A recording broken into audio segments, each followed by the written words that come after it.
ஏறு உழுறவங்களும் ஏரோப்ளைன்ல போகணும் அப்படிங்கிறது தான் அவரோட ஐடியாலஜியா இருக்கும். மோரோவர் இதுல அவருக்கு பெரிய இம்பாக்ட் எந்த விஷயம் கொடுத்துருக்குன்னு பாத்தீங்கன்னா, இந்த பிசினஸை இவர் பண்றதுக்கு டிஜிசிஏயோட சைன் வந்து ரொம்பவே இம்பார்ட்டண்டா இருக்கும். ஸோ அவரை போய் மீட் பண்ண போகும்போது அந்த சமயத்துல 2 ஷாட்ல வந்து சிம்பாலிக்கா ஒரு விஷயத்த படத்துல காமிச்சிருப்பாங்க. என்னன்னு பாத்தீங்கன்னா, அந்த ஃபிளைட்ல நடந்த மீட்டிங்ல மாறன் வந்து பரிஷ் கோஸ்வாமிக்கு ஹேண்ட் ஷேக் பண்ணியிருப்பாரு. அதை நல்லா நோட் பண்ணி பார்த்தோம்னா, மாறனோட டெக்கன் ஏர் ஃபிளைட்டை பார்த்தோம்னா அதுல வந்து ஒரு டிசைன் இருக்க மாதிரி காமிச்சிருப்பாங்க. இது என்ன டிசைன் அப்படின்னு பார்த்தோம்னா, இது போக விஜய மல்லையாவும் ஒரு சீன்ல வந்திருப்பாரு. எங்கன்னு பாத்தீங்கன்னா,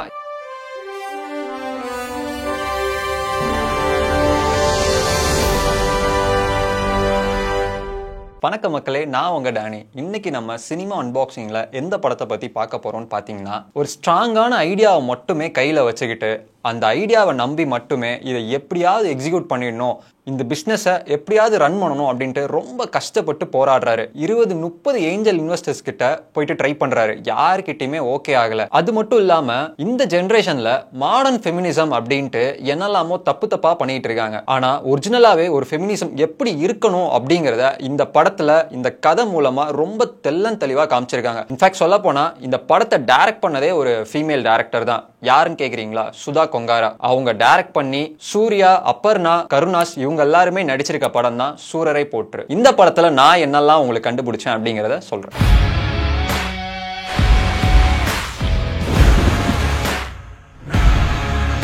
மாறனுக்கு இந்த பிசினஸ் பண்றதுக்கு ஒரு மிகப்பெரிய இன்ஸ்பிரேஷனா யார் இருப்பான்னு கேட்டீங்கன்னா, பரிஷ் கோஸ்வாமி. மாறனை மாப்பிள்ள பார்க்க வந்திருப்பாங்க. அப்ப கூட அவர் சொல்லிட்டு இருப்பாரு, இந்த போஸ்டர்ல இருக்கிறது யாரு அப்படின்னு கேட்கும் போது, இவரு தான் என்னோட பெரிய இன்ஸ்பிரேஷன், இவரை பார்த்து தான் நானும் இந்த இதை பண்ணணும்னு நினைச்சேன் அப்படின்னு சொல்லுவாரு. ஆனா அதுக்கப்புறம் இவர் பரிஷ் கோஸ்வாமியை ஃபிளைட்ல போய் மீட் பண்ண போயிருப்பாரு. அந்த மீட்டிங் ஒன்னும் அவ்வளவு நல்லா போயிருக்காது. சோ அதுக்கப்புறம் பாத்தீங்கன்னா, இல்ல இவர் கரெக்டான ஆள் கிடையாது அப்படிங்கறனால இதுக்கப்புறம் வர்ற ஷாட்ல பார்த்தோம்னா அந்த போர்டுல அவரோட போஸ்டர்ஸ் இருக்காது. இதுக்கப்புறமா மாறன் வந்து அவரோட போஸ்டர்ஸ் எல்லாத்தையுமே ரிமூவ் பண்ணிருப்பாரு.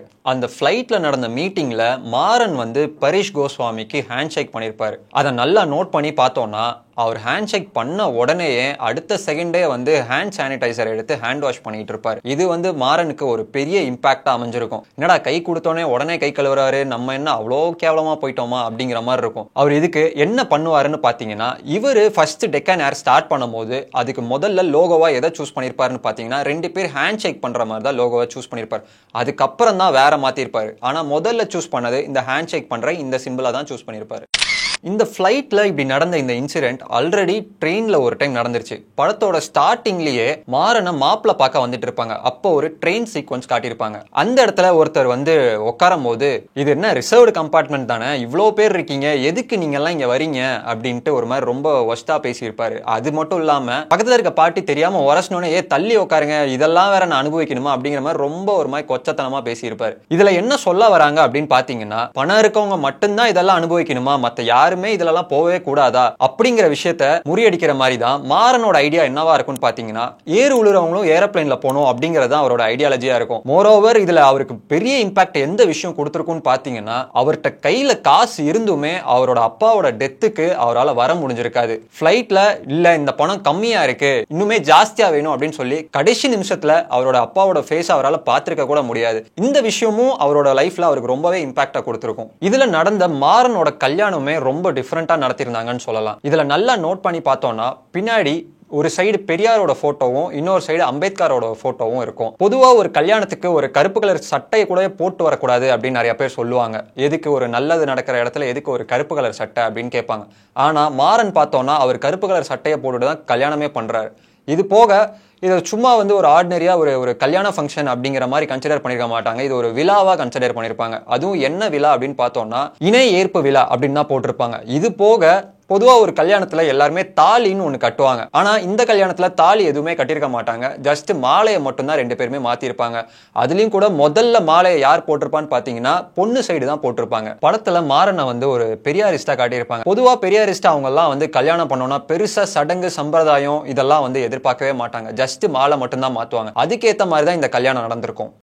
இந்த பிசினஸை இவர் பண்றதுக்கு டிஜிசிஏயோட சைன் வந்து ரொம்பவே இம்பார்ட்டண்டா இருக்கும். ஸோ அவரை போய் மீட் பண்ண போகும்போது இவரை ஒருத்தரை மட்டும் அவாய்ட் பண்ணிட்டு ரொம்ப நேரமா இவரை வந்து வெயிட் பண்ணி உட்கார வச்சுட்டே இருப்பாங்க. அந்த சமயத்துல 2 ஷாட்ல வந்து சிம்பாலிக்கா ஒரு விஷயத்த படத்துல காமிச்சிருப்பாங்க. என்னன்னு பாத்தீங்கன்னா, மேல சீலிங்ல இருக்க எல்லா ஃபேனுமே நல்லா ஃபாஸ்டா சுத்திட்டு இருக்கும். ஆனா ஒரு ஃபேன் மட்டும் சுத்தாம நின்னுட்டு இருக்க மாதிரி காமிச்சிருப்பாங்க. இது மூலமா சிம்பாலிக்கா அவங்க என்ன சொல்ல வராங்கன்னு பாத்தீங்கன்னா, அந்த ரூம்ல இருக்க எல்லாருமே ஏதோ ஒரு விஷயத்துக்காக ஓடிட்டு இருக்காங்க. ஆனா ஒருத்தர் மட்டும் ஸ்டக் ஆகி நின்னுட்டாங்க. இந்த இடத்தை விட்டு அடுத்த கட்டத்துக்கு போக முடியல அப்படிங்கிற மாதிரி காமிச்சிருப்பாங்க.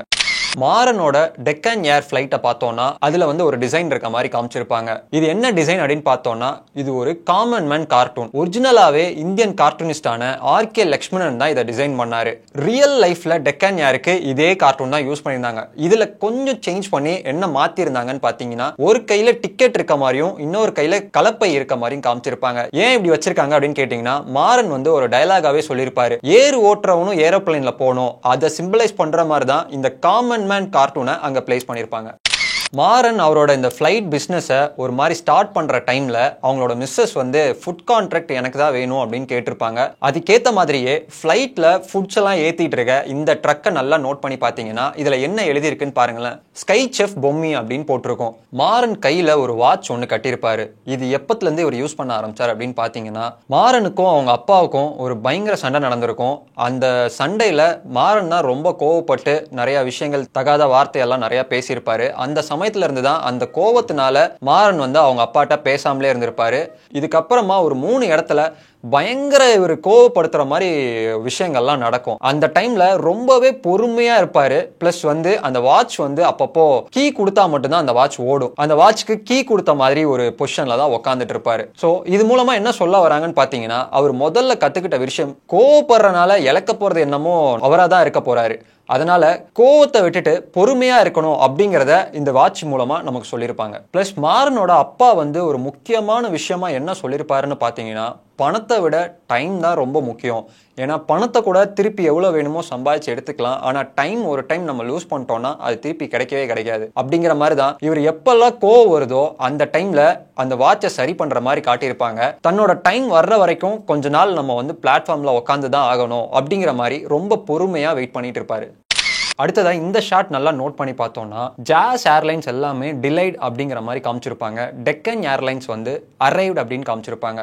இந்த சமயத்துல இந்த ஷாட் ஏன் இதுல இப்படி காமிச்சிருக்காங்க அப்படின்னு கேட்டீங்கன்னா, டெக்கன் ஏர்லைன்ஸ் மாறன் கிரியேட் பண்ண சிஸ்டம் ரொம்பவே பெர்ஃபெக்ட்டா ரன் ஆயிட்டு இருக்க மாதிரியும், ஜாஸ் ஏர்லைன்ஸ் கொஞ்சம் பின்தங்கி இருக்கிற மாதிரியும் காமிச்சிருப்பாங்க. ஸோ டெக்கன் ஏர் வந்து பெர்ஃபெக்ட் டைம்ல ஆன் டைம்ல எல்லாத்தையுமே பண்ணிட்டு இருக்க மாதிரியும், ஜாஸ் ஏர்லைன்ஸ் கொஞ்சம் ஓகே இம்பர்ஃபெக்டாகவும் கரெக்டாக ரன் ஆகாத மாதிரி காமிச்சிருப்பாங்க. அதுக்காக தான் இந்த ஷாட் இதில் பிளேஸ் பண்ணியிருப்பாங்க.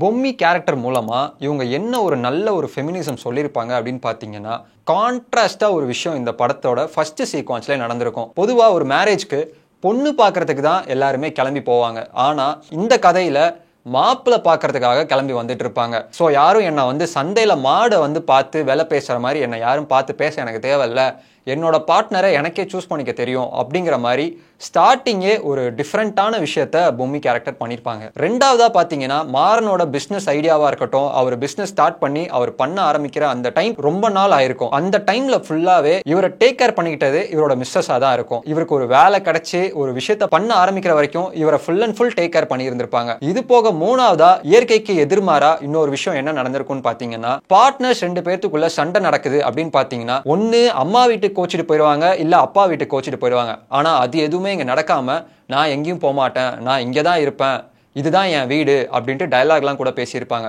இந்த விஷயம் ரொம்பவே இயற்கைக்கு எதிர்மாறா இருந்தது. அடுத்ததா இவங்க எவ்வளோ ஸ்ட்ராங்கான ஒரு கேரக்டர் அப்படிங்கிறத எப்படி காமிச்சிருப்பாங்கன்னு பார்த்தீங்கன்னா, ஏதாவது ஒரு சின்னதா அடிபட்டுருச்சுன்னா கூட நம்ம ஹஸ்பண்ட் பக்கத்துல இருக்கணும், நம்மளை பார்த்துக்கணும் அப்படிதான் எல்லாருமே நினைப்பாங்க. ஆனா இவங்களோட பிரெக்னன்சி டைம் அப்போ இம்பார்ட்டன்டான ஒர்க்குக்காக அவங்கள வந்து விட்டுட்டு போற மாதிரி காமிச்சிருப்பாங்க. அந்த சமயத்துல அவங்க, நீங்க போங்க அந்த ஒர்க்கை நீங்க பாருங்க, இதை நான் பார்த்துக்கிறேன் அப்படின்ட்டு அவருக்கே தைரியம் சொல்லி அனுப்புற மாதிரி காமிச்சிருப்பாங்க. இந்த விஷயங்கள் வச்சு பொம்மி கேரக்டரை எவ்வளவு ஸ்ட்ராங்கா டெவலப் பண்ணிருக்காங்க அப்படிங்கறத நம்ம பார்க்கலாம். இந்த கதை வந்து ஒரு ரியல் லைஃப்ல நடந்த கதைன்ட்டு எல்லாருக்குமே தெரியும். ஸோ எந்த கேரக்டர்ஸ் கூட இதை கம்பேர் பண்றாங்க அப்படின்னு பார்த்தீங்கன்னா, பரேஷ் கோஸ்வாமின்னு வர்ற கேரக்டர் ரியல் லைஃப்ல யாருன்னு பார்த்தீங்கன்னா நரேஷ் கோயல் அப்படிங்கிற ஒரு பிசினஸ் மேனோட ஸ்டோரி தான் பரேஷ் கோஸ்வாமி பண்ணியிருப்பாரு. அடுத்ததா மாறனோட கேரக்டர் யாருன்னு பார்த்தீங்கன்னா GR கோபிநாத். இவருக்கு ரியல் லைஃப்லயே டெக்கன் ஏர்லைன்ஸ்க்கு இன்னொரு ஏர்லைன்ஸ் மூலமா நிறைய ட்ரபிள்ஸ் கொடுக்குற மாதிரி ரியல் லைஃப்லயே நடந்திருக்கும். இது போக விஜய மல்லையாவும் ஒரு சீன்ல வந்திருப்பாரு. எங்கன்னு பார்த்தீங்கன்னா ஏர்கிராஃப்ட் எக்ஸிபிஷன் அப்படின்னு நடக்கிற இடத்துல அவர் ஒரு டயலாக் மூலமா கூட சொல்லியிருப்பாரு, எனக்கு இந்த பிசினஸ் இல்லைன்னா என்னோட பீர் கம்பெனி கூட வச்சு நான் பார்த்துப்பேன் அப்படின்னு சொல்லியிருப்பாரு. அந்த இடத்துல விஜய மல்லையாவை ரெப்ளிகேட் பண்ணியிருப்பாங்க. ஒரு ஸ்ட்ராங்கான ஐடியாவை கையில எடுத்துட்டு அந்த ஐடியாவுக்கு ஒரு 100% ஆன எஃபர்ட்டை போட்டோம்னா யாரு வேணாலும் ஜெயிக்கலாம் அப்படிங்கிறது தான் இந்த சூரரை போற்று கதையோட கருத்து. ஸோ இதே மாதிரி ஒரு நல்ல கதையோட அடுத்த எபிசோட்ல நான் உங்களை பார்க்குறேன்.